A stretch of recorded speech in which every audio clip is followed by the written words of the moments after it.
بسم اللہ الرحمن الرحیم۔ السلام علیکم۔ اس وقت آپ دیکھ رہے ہیں ہمارا چینل صبا کچن۔ آج میں لائی ہوں آپ کے لیے آلو کا آملیٹ بنانے کی ترتیب، لیکن بتانے سے پہلے آپ سے گزارش ہے کہ اگر آپ نے ابھی تک ہمارے چینل صبا کچن کو سبسکرائب نہیں کیا تو اسے سبسکرائب کر لیں اور ساتھ میں لگے بیل آئیکن کو دبائیں تاکہ ہر نئی آنے والی ویڈیو کا نوٹیفیکیشن آپ کو ملتا رہے۔ آئیے سب سے پہلے بتاتی ہوں اس کی اجزاء۔ آلو بڑا سائز باریک چکور کاٹ لیں 2 عدد، تیل 3 کھانے کے چمچ، پیاز بڑا سائز باریک کاٹ لیں 2 عدد، انڈے 6 عدد، سبز دھنیا کترا ہوا 1 کھانے کا چمچ، نمک اور مرچ حسب ذائقہ۔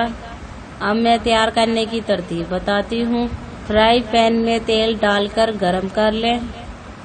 تیل میں آلو اور پیاز ڈال کر 10 منٹ پکائیں تاکہ آلو سنہرے ہو جائیں۔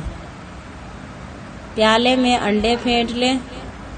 انڈوں میں نمک مرچ ملائیں۔ انڈوں کو پین میں ڈالیں اور سبزیوں کے ساتھ پکائیں 10 منٹ۔ جب آملیٹ سیٹ ہو جائے تو اسے پلٹ لیں اور 1 منٹ مزید پکا کر چوکور ٹکڑے بنا لیں اور اوپر کترا ہوا دھنیا چھڑک کر سرو کریں۔ مزیدار آلو کا آملیٹ تیار ہے۔ مزید اچھی ویڈیو دیکھنے کے لیے ہمارے چینل کو سبسکرائب کریں اور ویڈیو اچھی لگے تو اسے لائک اور شیئر کریں۔ شکریہ۔